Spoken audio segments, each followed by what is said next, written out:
ছাত্রদল, যুবদল ও স্বেচ্ছাসেবক দলের আয়োজনে খুলনায় তারুণ্যের সমাবেশ আজ। স্থানীয় সার্কিট হাউস ময়দানে বিকেল ৩টায় এই সমাবেশে অংশ নেবেন সংগঠনের খুলনা ও বরিশাল বিভাগের নেতাকর্মীরা। বক্তব্য রাখবেন বিএনপির কেন্দ্রীয় নেতারা। এরই মধ্যে সমাবেশ স্থলে জড়ো হতে শুরু করেছেন নেতাকর্মীরা। পরিস্থিতি জানাতে সরাসরি যুক্ত হচ্ছেন সহকর্মী সাইফুল রিপন। সাইফুল, তারুণ্যের সমাবেশ ঘিরে সার্বিক পরিস্থিতি আমাদেরকে জানাবেন। ডানা সমাবেশকে কেন্দ্র করে ইতিমধ্যেই কিন্তু বিভিন্ন স্তরের নেতা কর্মীরা আসতে শুরু করেছে। আপনি যেমনটি জানেন যে আজকের এই সমাবেশটি মূলত খুলনা এবং বরিশালের যেই সাংগঠনিক বিভাগ, সেই সাংগঠনিক বিভাগের সমন্বয়ে আজকের এই সমাবেশ এবং মূলত তরুণদের রাজনৈতিক অধিকার আদায়ের যেই দাবি, সেই অধিকার আদায়ের দাবি থেকে আজকের এই দ্বিতীয় সমাবেশ। এর আগে প্রথম সমাবেশটি অনুষ্ঠিত হয়েছে চট্টগ্রামে এবং আজকের এই সমাবেশটি মূলত শুরু হবে বেলা ৩টার দিকে শুরু হওয়ার কথা রয়েছে এবং সেখানে বিএনপির স্থায়ী কমিটির সদস্য সালাউদ্দিন আহমদ কথা বলবেন এবং বরিশাল এবং খুলনা বিভাগের যে বিভিন্ন জেলাগুলো রয়েছে সেই জেলাগুলোর নেতাকর্মীরা অংশগ্রহণ করবেন। ইতিমধ্যে আমাদের সাথে আছেন স্বেচ্ছাসেবক দলের সাধারণ সম্পাদক রাজীব আহসান। তার সাথে আমরা কথা বলে জানার চেষ্টা করব যে আজকের সামগ্রিক প্রস্তুতি কেমন, নেতাকর্মীদের অংশগ্রহণ কতটুকু স্বতঃস্ফূর্ত প্রত্যাশা করছেন এবং এর মধ্য দিয়ে আপনারা কি বার্তা দিতে যাচ্ছেন। ধন্যবাদ। আপনি দেখছেন যে আমাদের পুরা মাঠের সমস্ত প্রস্তুতি সম্পন্ন হয়েছে। আমাদের কোনো প্রস্তুতির ঘাটতি নেই, কোনো প্রস্তুতি বাকিও নেই। তো আমাদের সমাবেশ শুরু হবে বিকেল ৩টায়। আমাদের ৩টা থেকেই নেতাকর্মীরা আসা শুরু করবে।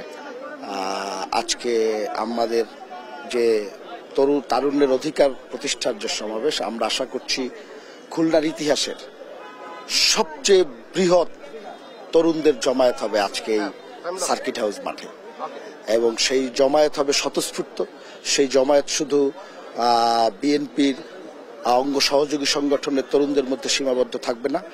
আমরা এখানে মাইকিং করেছি, পোস্টার করেছি, আমরা তরুণদেরকে নিয়ে সেমিনার করেছি, তাদের বক্তব্যগুলো জানার চেষ্টা করেছি, তারা আমাদের কাছে কি প্রত্যাশা করে সেটি জানার চেষ্টা করেছি। গতানুগতিক রাজনৈতিক যে ধারা আছে সেই ধারার বাইরে গিয়ে তারা নতুন করে অনেক কিছু চিন্তা করছে, সেই বিষয়গুলো আমরা তাদের কাছ থেকে নিয়েছি। আমরা ভবিষ্যতে নিজেদেরকে পরিমার্জিত করে গড়ে তোলার চেষ্টা করব।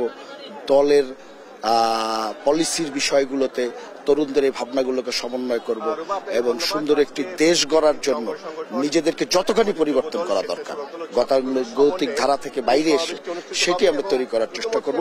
সেই জায়গা থেকে আমাদের প্রত্যাশা হলো আমাদের দলের বাইরে বিপুল সংখ্যক তরুণ আজকে এই সার্কিট হাউস মাঠে উপস্থিত হবে। তারা আমাদের বক্তব্য শোনার চেষ্টা করবে এবং তারা আমাদের সাথে গতকালকে এই একটি প্রোগ্রামের মাধ্যমে একাত্মতা প্রকাশ করেছে। কারণ আমরা আজকে কোনো রাজনৈতিক সমাবেশ না, আমাদের সমাবেশ তারুণ্যের অধিকার প্রতিষ্ঠা, তরুণদের যে বঞ্চিত তরুণদের যে অধিকার প্রতিষ্ঠা তার সমাবেশ। কারণ আপনি জানেন যুগে যুগে যখন লড়াই হয় তরুণদেরকে ডাকা হয়, সংগ্রাম হয় তরুণদেরকে ডাকা হয়, জীবন দেওয়ার দরকার হলে তরুণদেরকে ডাকা হয়, রক্ত এই তরুণরাই দেয়। কিন্তু তারপরে যে জিনিসটি ঘটে, এই তরুণদেরকে নিয়ে ষড়যন্ত্র হয়, তাদেরকে বিভ্রান্ত করা হয়, ভুল পথে পরিচালিত করা হয়, কিন্তু তরুণদের অধিকারগুলো সংরক্ষণ বা বাস্তবায়নের কোনো উদ্যোগ নেওয়া হয় না। এই সমাবেশ তারই একটি প্রয়াস। আমরা তরুণদের অধিকারগুলো নিয়ে কথা বলবো এবং সেই অধিকার কিভাবে বাস্তবায়ন করা যায়, ভবিষ্যতে যারা জনগণের ভোটে সরকারে আসবে তারা কিভাবে বাস্তবায়ন করবে সেই দাবিগুলো এবং সেই পরিবেশ তৈরি করার চেষ্টা। অসংখ্য ধন্যবাদ আপনাকে। যেমনটি শুনছিলেন যে দীর্ঘদিন অধিকার বঞ্চিত যেই তরুণ প্রজন্ম রয়েছে তাদের ভোটাধিকার প্রতিষ্ঠার পাশাপাশি সামনের যে বাংলাদেশ গড়ার যেই নীতি নির্ধারণীর যেই জায়গাগুলো আছে সেই জায়গাগুলোতে তরুণ প্রজন্মকে সম্পৃক্ত করার প্রচেষ্টা হিসেবেই আজকের এই সমাবেশকে দেখছেন আয়োজকরা।